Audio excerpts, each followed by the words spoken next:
3월 19일 예배를 하나님 앞에 드리겠습니다.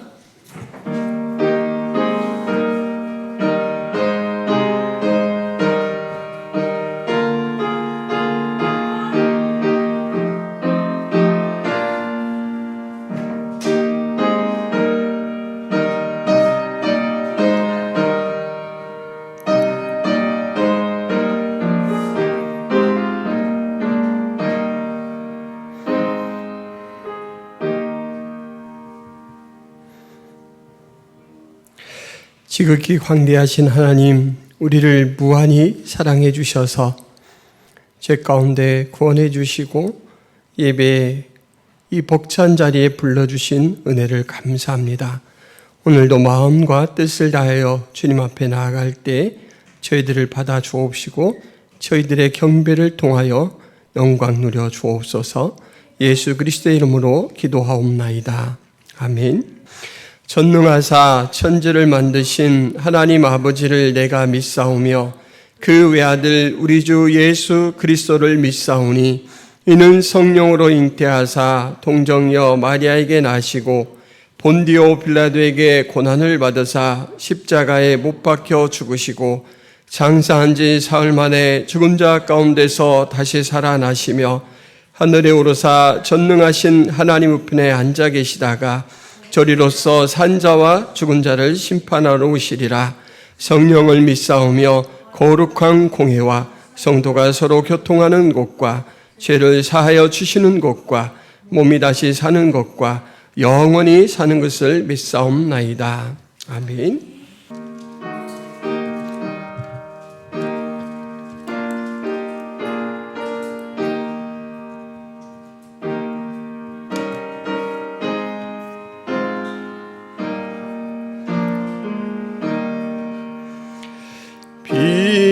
비둘기 같이 온유한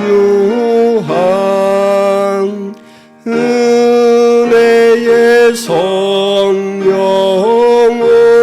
오셔서 거친 맘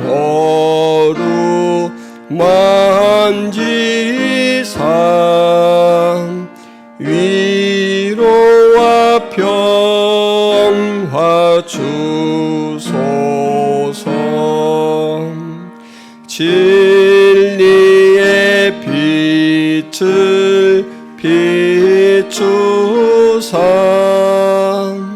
주의 길 바로 걸으며 주님을 옆에 모시고 경건히 살게 하소서. 주님과 동행하면서 거룩한 길로 행하며 진리의 예수 붙잡고 길 잃지 않게 하소서. 연약한 나를 도우사 하나님 나라 이르러 주님의 품에 안기는 영원한 안식 주소서. 아멘. 참 은혜의 하나님 아버지, 우리가 죄로 인하여 완전히 부패하여서 하나님 앞에 어떤 가능성도 없었고 다 무지하고 무력하여서 주님을 찾을 수 없는 그때 예수 그리스도 성육신을 통하여 저희들을 살려주시고 이렇게 복된 자리에서 하나님의 성호를 찬양하며 예배로 영광 돌리게 하신 은혜 베푸심에 감사를 드립니다. 하나님, 우리가 한 주간 우리의 생활 속에서 때때로 하나님의 존재하심과 하나님의 은혜 베푸심을 잊고 살 때가 많이 있습니다.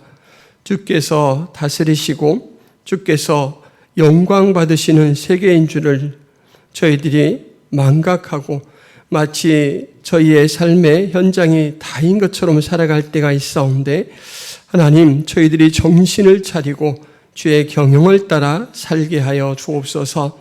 매 순간 우리 가운데 함께 하시고 우리에게 살 소망과 또 힘을 공급하여 주시는 분이 하나님이다라는 것을 지각하게 하시고 그 힘에 잇대어 살아갈 수 있도록 도와주옵소서. 오늘도 우리가 우리 속에 있는 모든 죄와 허물을 고백할 때 하나님 용서하여 주옵시고 하늘나라의 위로와 평강으로 저희들을 채워 주옵소서. 오늘도 말씀을 통하여 주의 뜻을 분별해 나갈 때 하나님 잘 깨달아지게 하시고 그 말씀을 통하여 또 우리 하나님 앞에 영광을 돌리며 그 말씀을 통하여 성령 하나님께서 우리 마음 가운데 새겨놓는 그 뜻들을 잘 붙들고 참된 복된 경영을 해나갈 수 있도록 도와주옵소서. 하나님, 우리의 관심이 지체로 세워주신 우리 교회 안에 있는 형제 자매들에게 쏠리게 하여 주옵소서. 저희들의 기도의 제목들을 파악하고 함께 중보하며 함께 성장해가고 성화되어가는 은혜가 있도록 도와주옵소서. 또한 세상을 향해 열어놓으신 사명을 잘 감당케 하여 주옵소서. 지난주에 전도 대상자를 마음에 품고 작정하였습니다. 접촉하고 기도할 때 우리 하나님께서 그 생명의 이제 역사가 주의 뜻 가운데 한 발 한 발 더 가까워지게 하시고 진보가 있도록 도와주옵소서. 하나님, 우리 교회 성도 한 사람 한 사람이 주의 뜻을 분별하여 주의 선한 역사 가운데 동역자로 동참할 수 있도록 도와주옵소서. 특별히 주보에 이렇게 드러나 있는 선교사님들, 그들의 이름을 놓고 그들의 사역을 놓고 함께 기도할 수 있도록 도와주옵소서. 또한 여러 가지 교회 행사들을 놓고 함께 기도하며 주의 뜻이 이 땅 가운데 이루어지는 것을 위하여 목표 삼고 살게 하시고 또한 그 기쁨에 동참할 수 있도록 도와주옵소서. 이 시간에도 하나님, 여러 어려운 곳에서 주의 말씀으로 이제 중보하며 주의 뜻을 세워가는 선교사님들의 사역에 은혜를 더하여 주옵소서. 위험의 요소들을 제거하여 주옵시고 주께서 친히 동행하심으로 그곳에 생명의 열매들이 맺혀갈 수 있도록 도와주옵소서. 선교사님들의 수고 가운데 현지 지도자들이 세워지게 하시고 교회들이 세워질 수 있도록 도와주옵소서. 이 시간에도 홀로 영광 받아주실 것을 믿사옵고 예수 그리스도의 이름으로 기도하옵나이다. 아멘. 김포성악에 오신 여러분을 환영합니다. 올해 교회 표어는 세움입니다. 계속해서 이제 가정, 교회 이렇게 세워가는 부분을 말씀을 전하고 있는데 1년 동안 이 세움을 위해서 함께 협력하시고 힘써 가주시기를 바랍니다. 지난주에 전도 대상자 작정을 했는데 못하신 분과 추가로 하실 분들은 작정 카드를 기록하셔서 헌금함에 넣어주시기 바랍니다. 초청일은 7월 2일로 정했습니다. 지역전도 화요일, 수요일, 목요일에 계속하겠습니다. 금요일날 천사노인 요양원 사역이 있습니다. 위에서 기도해 주시기를 바랍니다. 토요일에는 퀼트 모임이 있습니다. 이제 부활주일이 곧 다가옵니다. 우리 말씀 복사해 드린 것 암송하고 계시죠? 잘 암송하시기를 바랍니다. 그리고 이제 찬양도 연습해야 되니까 좀 협조해 주시기를 바랍니다. 고난주간 특별 새벽 기도회를 4월 3일부터 8일간 합니다. 부활주일이 지난 다음 주간에는 성찬식이 있습니다. 4월 16일에. 그리고 전교인 수련회가 4월 28일 금요일과 토요일에 있습니다. 또 이 행사들을 놓고 기도해 주시기를 바랍니다. 후원하는 선교사님, 이길 한마음 선교사님, 김경민 목향이 선교사님 위해서 기도해 주시기 바랍니다. 김포성화교회 예배는 유튜브 창에 김포성화교회를 검색하시면 언제든지 함께 하실 수 있습니다. 이상입니다. 그러므로 생각하라. 너희는 그때 육체로는 이방인이요 손으로 육체 행한 할례를 받은 무리라 칭하는 자들로부터 할례를 받지 않은 무리라 칭함을 받은 자들이라. 그때의 너희는 그리스도 밖에 있었고 이스라엘 나라 밖의 사람이라. 약속의 언약들에 대하여는 외인이요 세상에서 소망이 없고 하나님도 없는 자이더니 이제는 전에 멀리 있던 너희가 그리스도 예수 안에서 그리스도의 피로 가까워졌느니라. 그는 우리의 화평이신지라. 둘로 하나를 만드사 원수된 것 곧 중간에 막힌 담을 자기 육체로 하시고 법조문으로 된 계명의 율법을 폐하셨으니 이는 이 둘로 자기 안에서 한 세 사람을 지어 화평하게 하시고 또 십자가로 이 둘을 한 몸으로 하나님과 화목하게 하려 하심이라.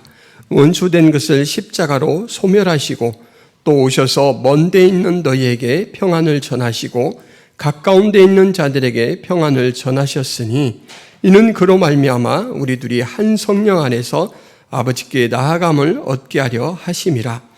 그러므로 이제부터 너희는 외인도 아니요 나그네도 아니요 오직 성도들과 동일한 시민이요 하나님의 권속이라. 너희는 사도들과 선지자들의 터 위에 세우심을 입은 자라. 그리스도 예수께서 친히 모퉁이돌이 되셨느니라. 그의 안에서 건물마다 서로 연결하여 주 안에서 성전이 되어가고 너희도 성령 안에서 하나님이 거하실 초소가 되기 위하여 그리스도 예수 안에서 함께 지어져 가느니라. 아멘. 김용택 시인이라는 분이 계신데 그분은 자신의 어머니의 별명을 양글이로 이렇게 소개를 했습니다. 여러분 양글이란 말 처음 듣죠? 양글다라는 그 말에서 이렇게 이제 왔는데 야무진 솜씨 그리고 생활 습관 때문에 주위 사람들이 이 김용택 시인의 어머니를 이름으로 부르기보다는 이 별명으로 자주 불렀다라고 합니다. 키는 크지 않고 이렇게 작으신데 몸이 단단하시고 몸보다는 그 행하는 일이 참 어떻게 그렇게 똑부러지게 남들에게 피해가 안 가고 남들에게 배려하는 마음으로 이렇게 잘 해내는지 보는 사람마다 그 김용택 시인의 어머니를 보면 참 양글이 하면서 양글다, 참 양근 사람이다 이런 이제 마음을 가졌다라고 해요. 김용택 시인은 어머니를 참 사랑했습니다. 어머니에 대해서 써놓은 일화 하나를 제가 소개해 보겠습니다. 어느 날 어머니가 들에 가셔서 해 저물 때까지 오지 않았다. 달빛 아래 어디선가 호미 소리가 들렸다. 밭끝 저쪽에 어머니가 부지런히 밭을 메고 있었다. 몸짓이 격렬해 보였다. 어머니는 그렇게 활을 땅에다가 풀었을 것이다. 땅한테 사정하고 땅을 파 뒤집으며 생각을 뒤집어 엎었을 것이다. 아, 어머니의 친구는 누구였을까?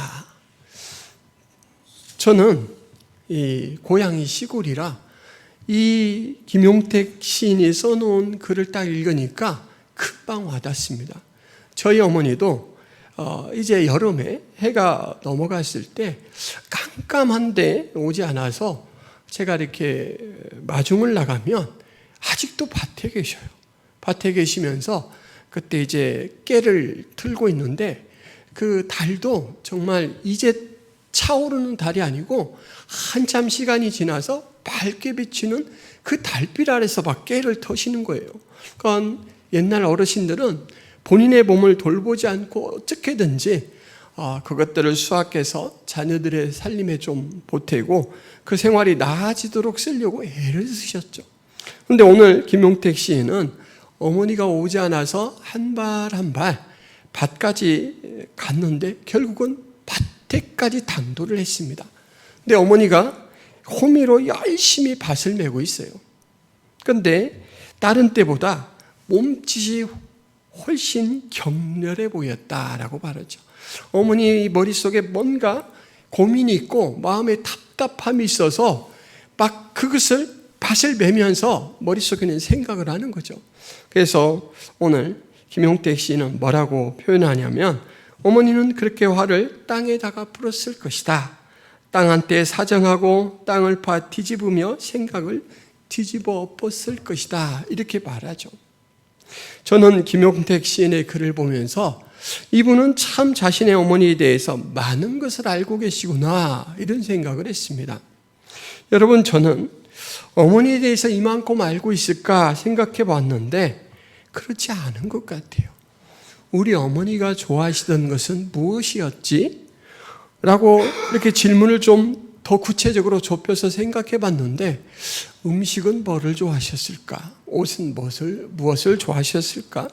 그리고 또 주변의 경치 중에서는 어머니가 어느 곳을 좋아하셨지? 그런데 이게 길게 나가지를 않아요. 친숙하게 생각했지만 어머니에 대해서 잘 알지 못하는구나 라는 것을 깨달았습니다. 오늘 우리는 또 다른 어머니에 대해서 좀 생각해 보려고 합니다. 바로 교회입니다. 칼빈이 이 교회를 어떻게 표현했냐면 신자들의 어머니다라고 표현을 했습니다. 왜냐하면 교회는 하나님의 자녀를 그 품속에 모읍니다. 그리고 믿음이 자라도록 어린 신자들을 돕고 봉사를 통해서 양육하고 성숙하게 해주죠. 믿음의 목적지까지 도달하는데 도움을 주는 기관이 바로 교회이기 때문에 신자들의 어머니라고 했습니다. 자, 여러분, 그러면 이제 칼빈이 말한 이 또 다른 어머니, 교회에 대해서 여러분은 얼마나 알고 계십니까? 교회는 어떤 곳이라고 생각하십니까? 라는 설문지를 받는다면 하나님을 믿는 신자들이 모여 예배드리는 곳이라는 진술 외에 무엇을 더 기록해 놓을 수 있겠습니까? 성경에서 교회에 대해 설명하기 위해 사용하는 이미지가 참 많습니다.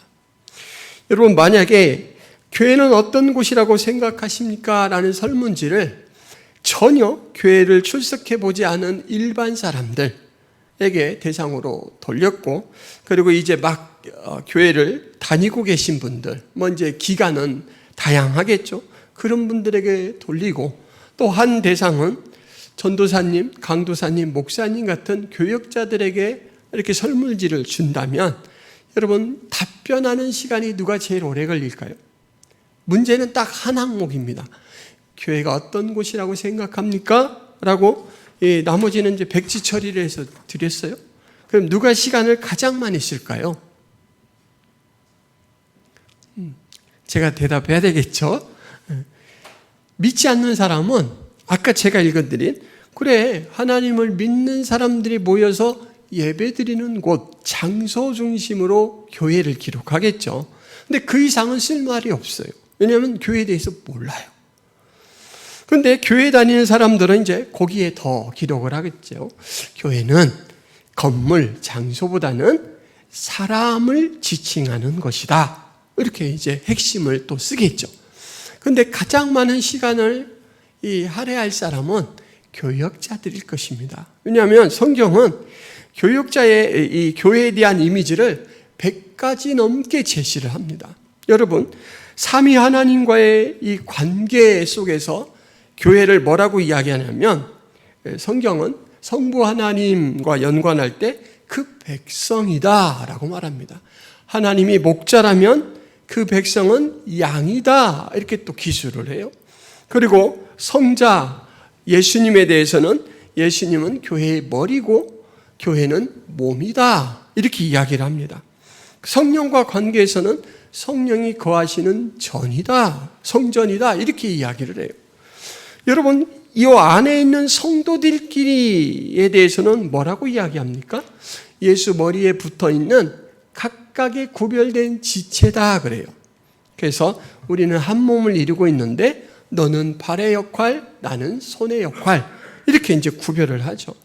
세상과의 관계 속에서 교회는 뭐라고 또 묘사가 되냐면 세상의 빛이다, 그리고 세상의 소금이다, 구원의 방주다, 이렇게 묘사를 해요. 그래서 이 교회가 어떤 곳이라고 생각하십니까? 라는 질문을 받으면 목사님들은 이 질문의 의도가 뭘까? 무엇을 배경으로 설명을 해드려야 될까? 이걸 이제 고민하게 돼요. 그래야 적절한 대답이 될 수 있으니까. 여러분, 이 100가지나 되는 이 교회 이미지는 마치 미술에서 대생 그림을 그릴 때, 대생은 연필이나 목탄 같은 걸로 이렇게 그림을 그리잖아요. 처음에는 선 하나를 이렇게 출발을 합니다. 근데 계속해서 이 선이 중첩되고 반복되면서 점점점 이미지가 뚜렷해지죠. 처음에 선 하나를 그릴 때는 무엇인가를 몰랐는데 축구공이 됐어요. 그리고 이제 햇빛을 받아서 반짝반짝 명암까지 드러나는 정말 생동감 있는 축구공으로 그림이 맞춰져요. 그것처럼 성경에서 제시하는 교회에 대한 이미지를 계속해서 중첩시키면 교회의 참된 이 기능, 관계, 역할들을 확연히 알 수 있는 교회의 참된 모습을 우리가 이렇게 인지할 수 있게 됩니다. 오늘 우리는 이 에베소서 2장 말씀 속에서 이런 교회에 대한 참 이미지를 갖도록 제시한 한 가지 가족이라는 모델을 좀 중심으로 살펴보면서 교회는 어떤 곳인가라는 것을 좀 알아보려고 합니다. 그동안 교회를 바르게 세워가야 된다라는 측면에서 교회 안에 들어오는 사람은 누구나 용납해야 된다라는 말씀, 그리고 교회가 바로 세워지기 위해서는 예배가 먼저 세워져야 된다라는 말씀을 드렸고, 지난주에는 이제 전도 대상자 작전과 연결해서 전도가 무엇인가라는 부분을 말씀을 드렸습니다. 오늘 가족이라는 모델을 통해서는 무엇을 말씀드리고 싶냐면 교제입니다. 교제. 여러분 따라해 보세요. 교제. 예. 오늘 말씀에서 성도들, 교회가 하나의 동일한 영적 가족이다라는 표현은 19절에 등장합니다. 여러분 19절에 뭐라고 나오냐면 성도들과 동일한 하나님의 권속이다 이렇게 이야기할 때 권속이라는 말이 바로 한 집에 거느리고 사는 식구를 말합니다. 이 단어는 거주 공간보다는 거주자에게 초점이 맞추어져 있습니다. 여러분 세상에서 가족을 이루는 방법은 뭐가 있죠? 가족이 되는 방법은 다른 타인과 가족이 될 때 첫 번째 좋은 방법은 뭐냐면 결혼입니다. 결혼을 통해서 법적으로 하나가 되고, 그리고 그 둘 사이에서 출생하는 사람은 자동으로 가족이죠. 그리고 또 입양이라는 방법이 있습니다. 오늘 영적 가족은 그럼 어떻게 이루어지는가, 형성되는가?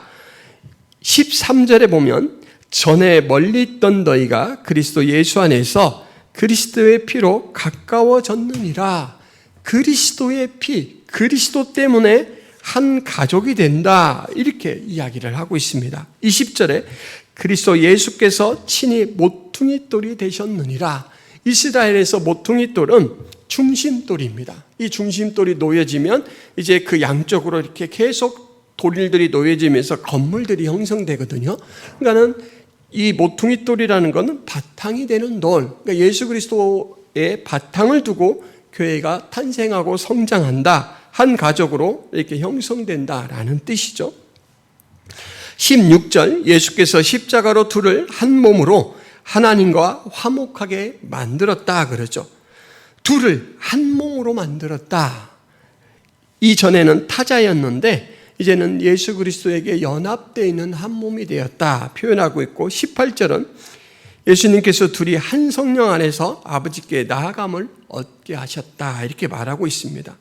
한 성령이 우리 가운데 내주하셔서 우리는 한 성령의 소유된 존재로서 한 가족이 되었습니다. 그러니까 여러분, 그리스도가 하늘 가족을 만듭니다. 그리고 여러분들은 바로 그리스도를 통해서 한 가족이 된 한 지체들입니다. 공동체 의식을 가지고 오늘 저와 함께 이 교회의 교제라는 특성이 어때야 되는가라는 걸 좀 살펴보도록 하겠습니다. 여러분, 가족 안에는 구성원이 다양합니다. 이제 막 태어난 영아, 젖을 먹고 자라나는 영아부터 학교에 다니는 청소년, 그리고 또 장년, 그리고 노년기에 있는 어르신들까지 가족 구성원은 다양해요. 그런데 이 가족 구성원 전체는 연령이나 성별이나 어떤 신체적 조건과 상관없이 막힘없는 교제를 나눕니다. 교제에는 가족의 일원이다 라는 사실 외에 다른 조건은 필요치 않죠. 가족들은 상호성 속에서 자신의 능력에 따라 봉사하고 다른 사람을 통해 공급도 받습니다. 제가 초등학교 다닐 때 노브를 얻는다고 하죠. 좀 우리 집 일을 같이 도와주세요 라고 해서 한 8분 정도를 이렇게 집에 이제 좀 일을 도와주도록 초청을 해서 밭일을 하십니다. 그러면 어머니가 집에 들어와서 밥을 지어서 나가면 그분들하고 함께 일할 수가 없잖아요. 그럼 어머니가 그분들과 함께 일하면 누가 밥을 대신하느냐? 집에 있는 누나가 하죠. 근데 이제 누나가 사회에 어떤 회사에 취직한다든지 결혼을 해서 나갔습니다. 그럼 그 다음에 누가 할까요?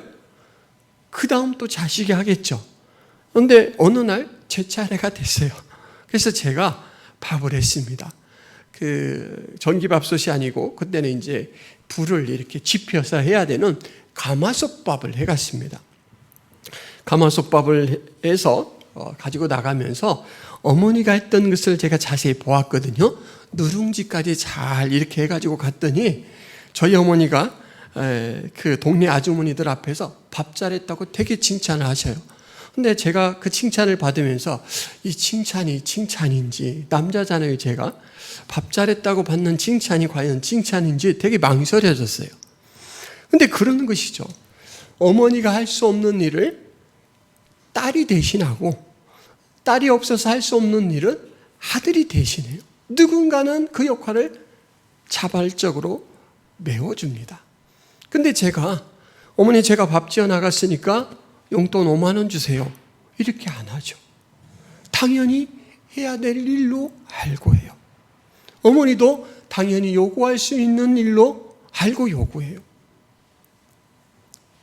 무엇을 더 했다고 생색을 내지 않고 무엇을 부탁한다고 어렵게 말하지 않습니다. 여러분, 내가 너 때문에 산다. 이런 말이 가족 구성원 간에 오고 갔어요. 누가 누구에게 한 말 같아요? 내가 너 때문에 산다. 이렇게 열심히 일을 하고 땀 냄새가 나는 상태로 온 아빠가 아주 그냥 6살, 5살이 되는 애가 기저귀를 차고 엉덩이를 삐죽거리면서 와가지고 아빠 풀빵 사왔어요 이러고 나올 때 그 애를 번쩍 알고 아이고 내가 너 때문에 산다 이러지, 초등학교 다녀온 아들이 아빠를 보고 아이고 내가 너 때문에 산다 이러지 않잖아요. 무슨 이야기냐면 가족들 사이에서는 각자의 몫이 있고 역할이 있고 가족들 사이에서는 그것이 용인됩니다. 이해돼요. 지금은 내가 힘을 써서 이 아이에게는 공급할 때예요. 그런데 그 아이는 그것을 받아먹고 무럭무럭 자라가는 것이 그 아이가 할 수 있는 최선의 일이에요. 근데 그 아이는 공짜냐? 아버지를 살게 만들잖아요. 기쁨에 이 감격에 벅찬 가슴을 가지고 살도록 만들잖아요. 가족 안에서는 어리다거나 부족하다거나 하는 것들이 갈등의 요소로 작용하지 않죠. 이것이 가족입니다. 이것을 이제 교회로 적용을 시켜보도록 하겠습니다. 여러분, 교회 안에는 기저귀를 찬 영아부터 이제 완숙된 어르신까지 다 존재해요. 그렇기 때문에 기저귀를 찬 어린애 짓을 하는 그 대상을 보고 찌찌찌 혀를 차면 안 돼요. 이해되시죠? 내가 당신 때문에 보람이 있습니다. 양육하는 기쁨이 있습니다. 그러고 사시면 됩니다. 여러분, 교회 안에서 어른의 역할은 연장자라고 해서 할 수 있는 것도 아니고 교회를 오래 다녔다고 해서 자동적으로 할 수 있는 것도 아닙니다. 교회 안에서 믿음의 연장자의 역할을 할 수 있는 대상은 누구냐면 은혜에 눈이 뜨인 사람이 할 수 있어요. 그래서 때로는 고등학생 정도 되는 아이가 저처럼 이렇게 작년이 받은 상처를 품을 수도 있습니다. 위로자가 될 수도 있어요. 어느 한 측면에서 제게 부족한 부분을 채워줄 수도 있습니다. 이것이 교회예요. 그래서 교회에서 우리가 정말 조심해야 될 부분이 뭐냐면 획일적인 시각을 가지지 않는 거예요. 죄로 인해서 우리는 영적 자아가 상실된 자로 세상에 태어났습니다. 하나님의 성품대로 창조된 그 선이 깨어졌고 파괴됐죠. 그래서 세상 가운데 몸은 우짜랐지만, 저처럼 덩치가 크지만 영적으로는 정말 자그마하고 보잘것없는 사람이 있을 수 있어요. 그 사람이 교회 안에 들어왔는데 우리는 육적으로 이렇게 장성한 튼튼한 모습만 보고 어른 역할을 섣불리 기대할 수 있습니다. 그럴 경우 상처를 받을 수 있어요. 그리고 그 기대를 표현해서 그 사람을 어렵게 만들 수가 있습니다. 교회에서는 지켜봐야 됩니다. 분별력을 가지고 저분은 어느 정도 잘한 분이구나, 저분은 어느 정도 역할을 할 수 있는 분이구나 라고 생각할 뿐 요구하지도 말아야 돼요. 우리 안에는 성령이 역사하고 계셔요. 성령이 자극하시고 성령이 이끌어 가실 것입니다. 우리는 그저 참아주고 보아도 못 본 것처럼, 답답해도 안 답답한 것처럼 그렇게 같이 지내주는 거예요. 이게 가족입니다. 여러분, 가족에 어려움이 발생하면 하나가 되어서 서로 그 어려움을 덮어주죠. 막 서로 어떻게 하면은 그 어려움을 작은 것을 만들까 고민해요. 가족 안에서 가장 어려운 문제가 발생할 때가 언제냐면, 우리라는 이 가족 공동체를 기본 단위로 인식하는 것이 깨어지고 가정 안에서 나와 내 것을 찾기 시작할 때입니다. 나와 내 것. 나와 내 것을 찾기 시작하면 이제는 가정 안에는 수많은 불합리함이 보여요. 갈등의 요소들이 발견됩니다. 교회 안에는 경계가 없는 것 같은 경계가 있어야 됩니다. 옛날 어르신들은 가문을 위해서 자식들을, 특별히 여자보다 남자 자식들이 잘 배워야 한다라고 생각을 했죠.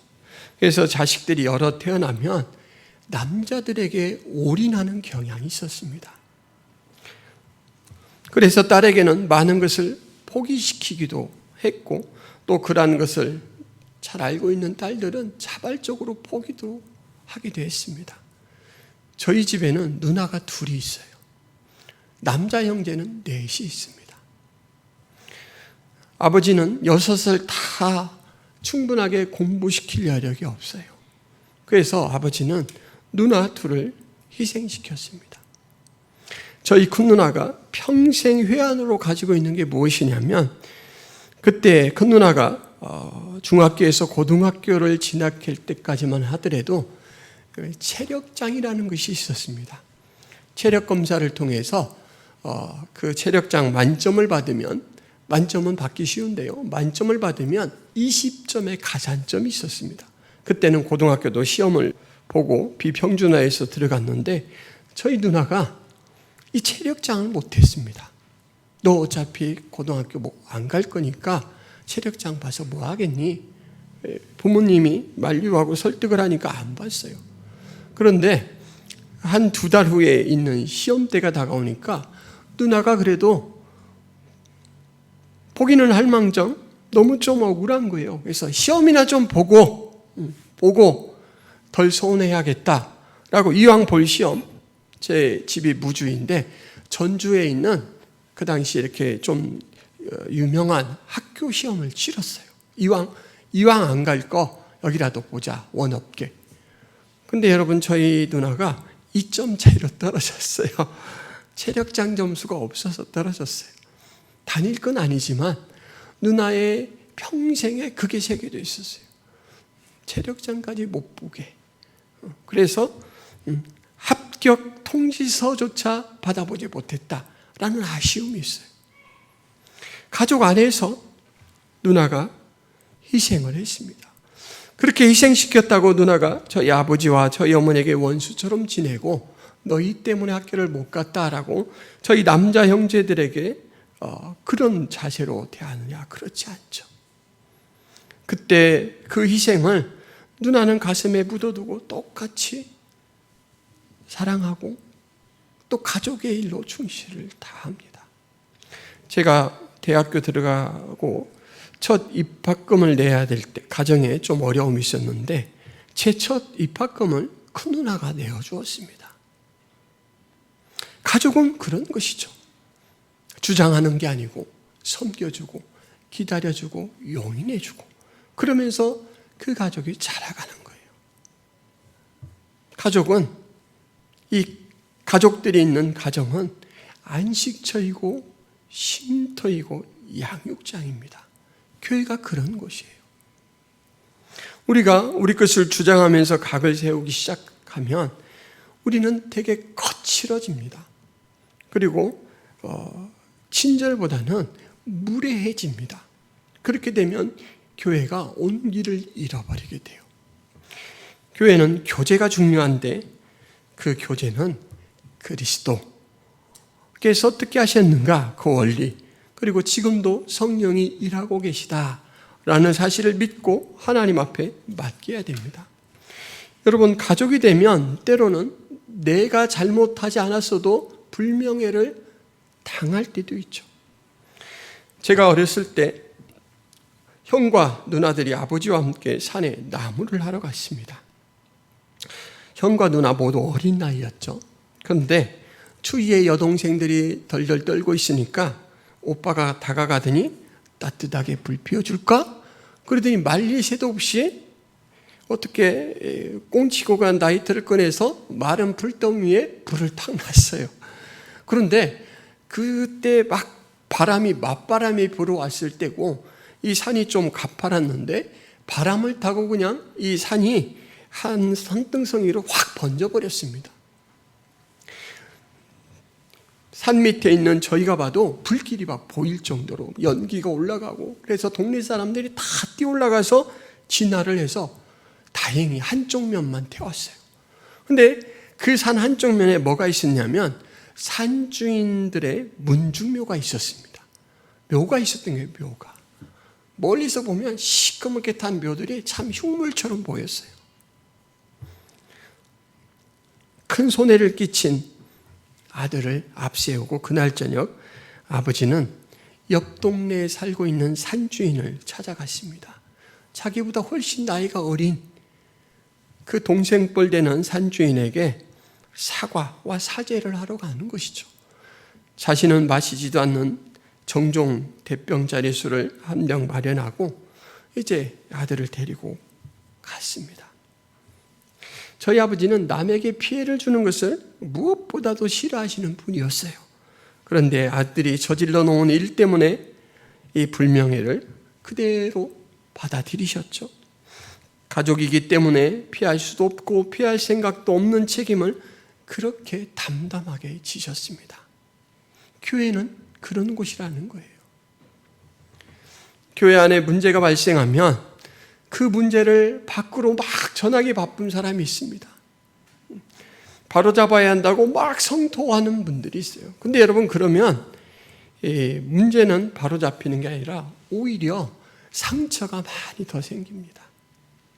교회 문제는 품어야 합니다. 제가 옛날에 시무했던 교회의 지금은 원로 목사님 되신 분의 별명이 바다입니다. 바다. 성도들이 어떤 문제를 가지고 그 목사님에게 찾아가서 한두 시간 막 실컷 이야기를 하고 오면 그걸로 끝이에요. 새 나가지도 않고 그 일 때문에 뭐가 바뀌지도 않아요.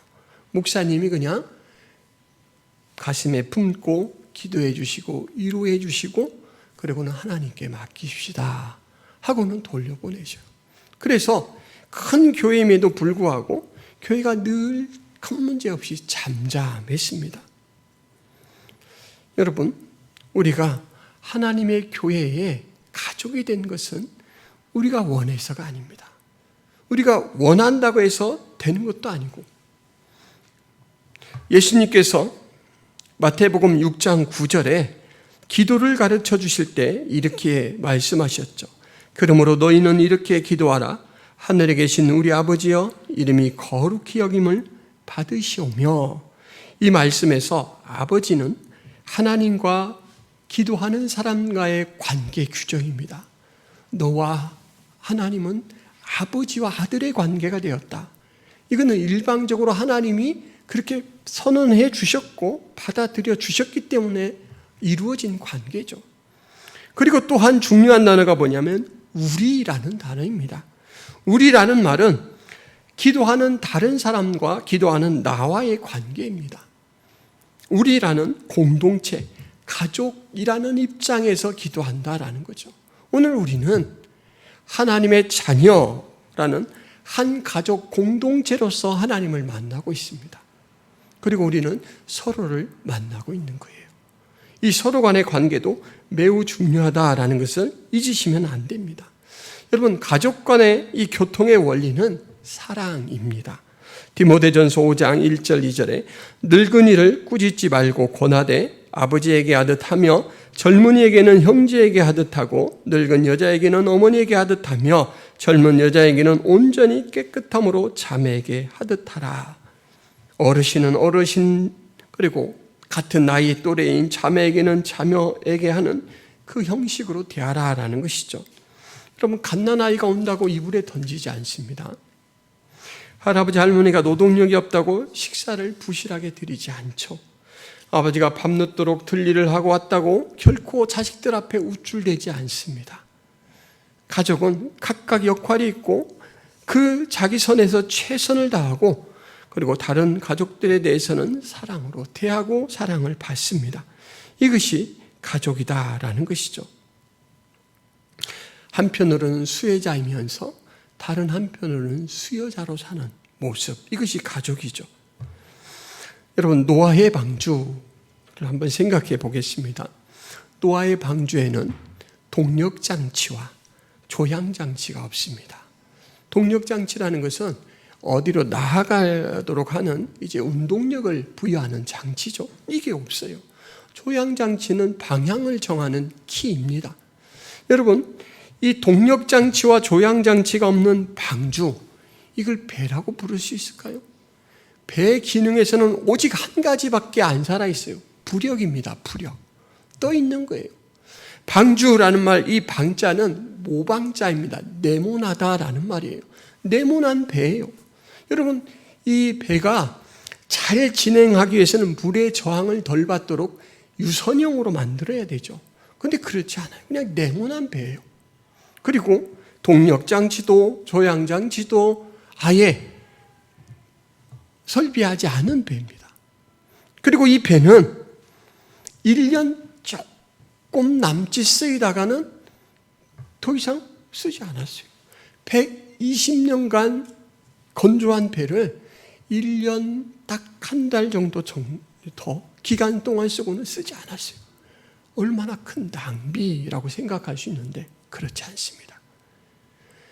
이 네모난 배, 동력장치도 없고 조향장치도 없는 이 배는 공간과 공간을 이동하는 배의 기능으로 쓰인 게 아니고 하나님께서 미래를 준비하시는 씨앗들을 품고 홍수로의 기간을 견디게 하는 생존 캡슐로 쓰였습니다. 여러분, 교회가 그런 곳이에요. 교회는 사람들이 생각할 때 교회에 이것도 있으면 좋겠고 이것도 있으면 좋겠다라는 것들은 없지만 하나님이 가장 적절한 상태로 이끄시고 모양으로 만드셨습니다. 여러분, 조향장치도 없고 동력장치도 없는 이 배를 하나님이 주관하시기 때문에 안전했어요. 지금도 교회는 하나님이 이끌어 가십니다. 현대 시대에 있는 사람들은 눈에 보이는 동력장치와 조향장치를 자꾸 만들어 달려고 해요. 믿음의 원리가 아니라 합리적인 원리를 따르려 하고 성령의 내주의 능력이 아니라 축적된 물질과 인적 자원에서 나오는 능력을 의지하려고 합니다. 교회를 자꾸만 내가 만든 이 장치를 달아서 내가 가고 싶은 목적지로 인도하려고 하는 그런 시도들을 합니다. 야망을 가지고 그렇게 해요. 교역자가 그럴 때도 있고 교회에서 좀 힘 있는 직분자들이 그럴 때도 있습니다. 그러나 그러하면 교회는 하나님이 원하시는 모습의 기능이 아닙니다. 여호와께서 온갖 것을 그 쓰임에 적당하게 지으셨나니 악인도 악한 날에 적당하게 하셨느니라. 하나님이 탄생시킨 기관은 정말 적당하게 만드셨어요. 하나님이 보시기. 그럼 여러분, 노아의 방주가 완성되었을 때 1번으로 승선 자격이 주어지죠. 노아와 그 가족들이. 근데 노아가 승선 자격은 1번으로 얻었는데, 그러면 노아의 방주에서 노아는 1등석 손님으로 지냈습니까? 여러분 어떻게 생각하세요? 노아의 방주는 길이가 135m입니다. 넓이가 22m 정도 돼요. 그리고 높이가 14m 정도 되는데 3층으로 되어 있습니다. 고가 높은 이제 그 1층짜리가 3개가 이렇게 겹쳐 있어요. 그곳에는 온갖 동물들이 실려 있고 그 동물들이 홍수기간 1년이 넘는 기간 동안 먹을 수 있는 음식물들이 저장되어 있었습니다. 제가 시골에서 소를 키워봤기 때문에 소가 한겨울 동안 얼마만큼 먹는지를 제가 좀 알아요. 근데 여러분, 어마어마하게 먹습니다. 그런데 노아의 방주에는 소보다 많이 먹는 코끼리도 탔고 기린도 탔어요. 누가 갖다가 먹도록 그 앞에 갖다 놓겠습니까? 그 많은 동물들이 타서 이렇게 좁아 터진 그곳에서 오로지 그 일을 수행할 수 있는 사람들은 노아와 그 자식들밖에 없어요. 그 짐승들이 서로 막 울부짖는 소리들, 또 그들이 배설해놓은 그 냄새들을 맡아가면서 노아는 너무너무 바쁜 홍수 기간을 보냈을 거예요. 불쾌한 냄새가 난다고, 그리고 쉬지 못하고 계속해서 일한다고 노아가 방주에서 하는 일이 가치가 없습니까? 아니죠. 최고의 가치죠.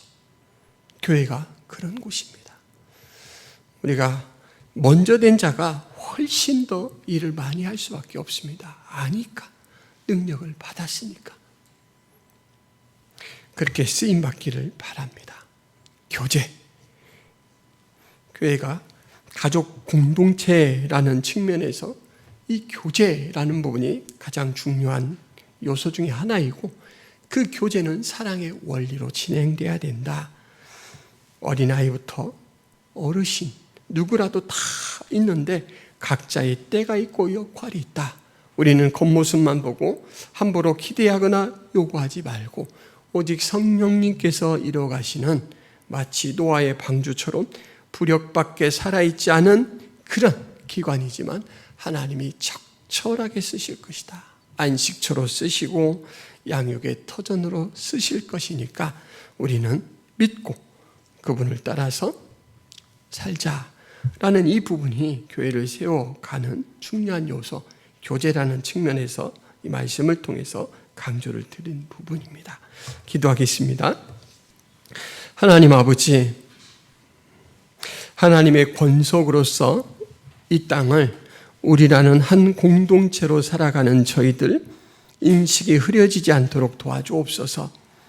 보이는 가시적인 면만 보고 헛된 기대를 갖지 않도록 도와주옵시고, 교회의 원리를 잘못 파악해서 세상적인 방법으로 요구하지 않도록 도와주옵소서. 교회의 주인은 하나님이시고 성령 하나님께서 지금도 운행해 가십니다.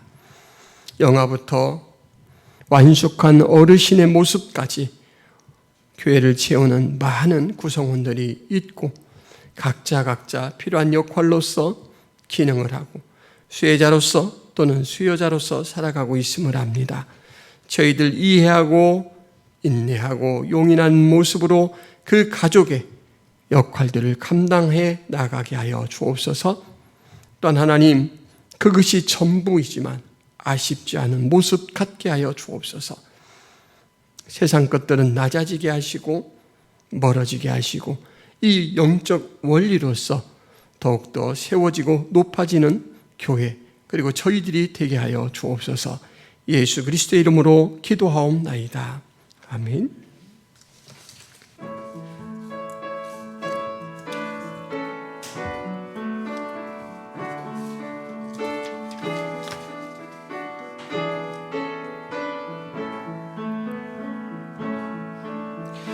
너의 하나님 여호와가 너의 가운데 계시니 그는 구원을 베푸실 전능자시라.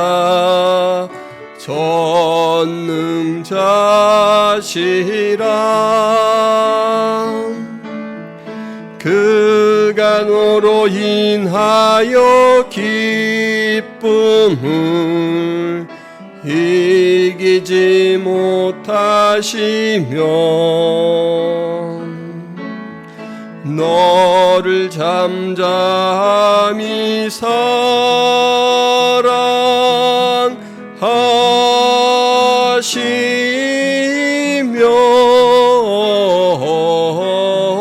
즐거이 부르며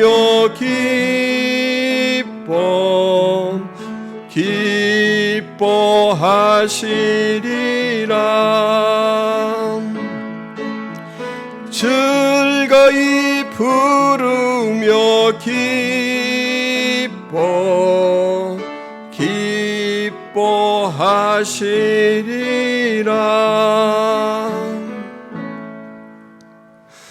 하나님 감사합니다. 이 땅 가운데 썩지 않을 소망을 품고 그 소망 안에서 성령의 내주하심과 충만하심과 붙들어 주심의 은혜 가운데 살게 하시니 감사합니다.